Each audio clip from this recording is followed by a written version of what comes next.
Electro-Archon. May the blossoms of the sacred Sakura bloom eternally. Why, hello, if it isn't the triumphant traveler. And why might you be visiting the shrine? A sign of piety, perhaps? You literally told us to come meet you here! I was just joking. I've been waiting for you. Seems like someone's in a pretty good mood. Mm-hmm. Catching up with an old friend I hadn't seen in years was truly delightful. By the way, I heard that you had a duel before the throne, with a Fatui Harbinger no less. Courageous and astute. I must say, I am most impressed. Defeating Signora head-on in a duel means that your strength exceeds my expectations. Still, you did end up victorious. I gather congratulations are in order. Sure feels good to finally thwart the Fatui plan for once.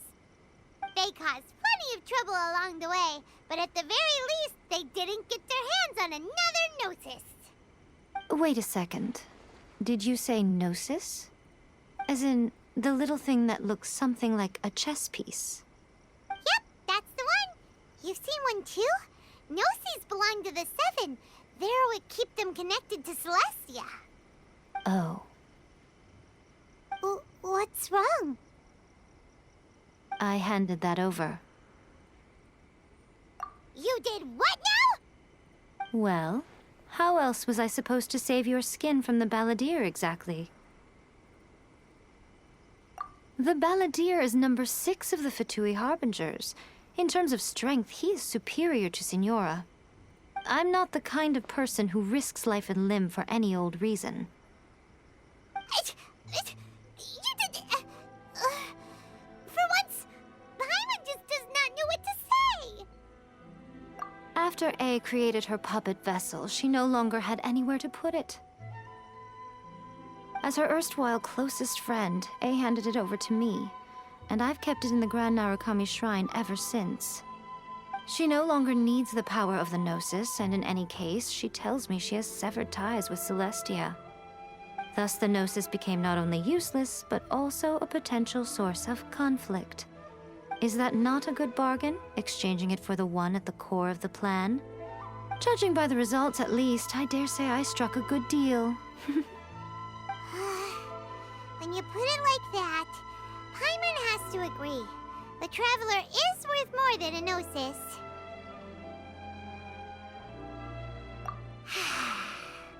Well, what's done is done, and Paimon heartily thinks we'll be getting it back now. Let's leave the past in the past.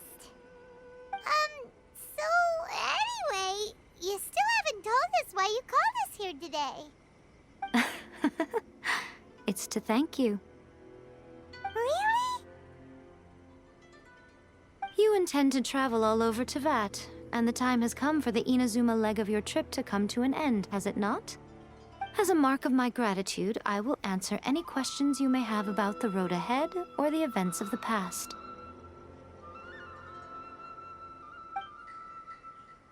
What would you like to know about? That puppet was built with technology that has been lost to time. Perhaps she, as a god, is the only one privy to the knowledge of its origins.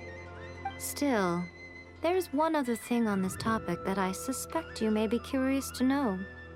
Before A began modifying her own godly form, she took it upon herself to create a prototype puppet. So, you mean there are 3 Raiden Shoguns? No. The prototype was merely a proof of concept. Its appearance and intellect were not based on A. It was a test. The original plan was for A to simply discard it. But perhaps A thought this to be too cruel, because in the end she chose only to seal the power within it. Later, this puppet wandered Inazuma as an ordinary human male with his own consciousness, until the Fatui took an interest in him. Ugh, not the Fatui! Some eccentric geniuses in the ranks of the Fatui made adjustments to the prototype, not only unsealing his power, but very likely rendering him even more formidable than his original specifications. Mm-hmm. The object of divine creation is now the one who has taken possession of the Gnosis. And the prototype puppet is now known as the Balladeer. What a crazy story! It is, isn't it? Who can say whether it's coincidence or destiny? I'm surprised an outlander like you is aware that there was once a change of Electro Archon. Few citizens of Inazuma are aware of this. Morat's told us. He said that the Electro Archon Ball has passed away. Yes. The truth of the matter is that there were two twin gods, Baal and Beelzebul. Twin gods? They won the Archon War together, and when Baal established the shogunate, Beelzebul became her Kagemusha, or shadow warrior. In other words, she acted as Baal's body double. Beelzebul is A, with whom we are now both acquainted. Baal's name was Makoto. As far as the world was aware, there were not two, but one. They complemented each other, and they ruled Inazuma jointly, so there was no need for the public to know the truth. In fact, the name Baal and the title of Raiden Shogun was understood to refer to both of them. Right up until... Until what? Makoto died several hundred years ago in a war that I was not personally involved in. Since then, A has assumed the shogunate. Losing her sister must have been super hard on A. That was when A began to change. Makoto was her greatest loss. Paimon feels like she understands A a lot better now after finding that out. So what kind of god was Makoto? I didn't spend a great deal of time with her, but my impression was she was a gentle god, who in each moment cherished the beauty of what was before her. Wow!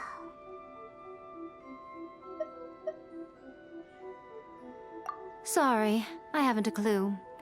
I'm also unfamiliar with the god you describe. But if you still have doubts about A, I would say they are misplaced. Not only does she not fit your description, but she voluntarily gave up her gnosis long ago, severing her ties with Celestia in the process. That's good to hear. Otherwise, given that I'm her familiar, it could have made our relationship rather awkward, don't you think? Don't worry, we aren't looking to pick a fight with you. I wish you the best of luck. May you soon discover the truth behind it all. As for your sister's whereabouts, I will use all the resources at my disposal to investigate it, and I will also borrow some of Ayato's people from the Shiumatsuban. I'll let you know if I find out anything. Consider it part of my means of thanking you. After leaving Inazuma, I think it would be easiest for you to go to Sumeru. Ooh, Sumeru! We've run into loads of scholars from there on our journey so far. Yes, well, Sumeru is the land of the god of wisdom, where the quest for wisdom and knowledge is never-ending. But their obsession gives rise to some truly inexplicable things. For example, in Sumeru, knowledge is holistically managed as a resource. Knowledge is a resource? Yes. I don't know whether it was the sages or Lesser Lord Kusanali who came up with the idea. Lesser Lord Kusanali? That's a cute name. Oh, you haven't heard.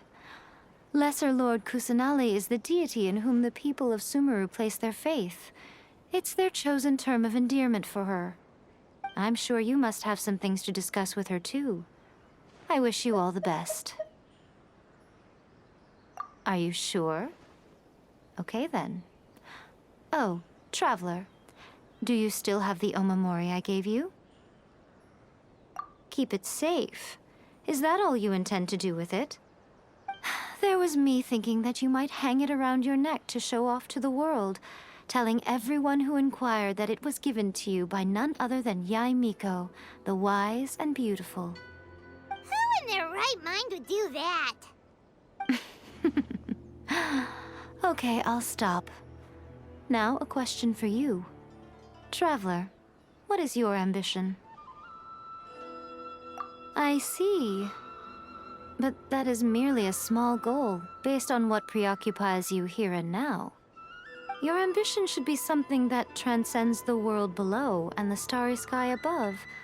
Something that shines in unison with fate itself. Perhaps the reason you do not possess a vision is that such an ambition has yet to be engendered within you. It's a possibility. Continue on your journey, and maybe that moment will come to pass.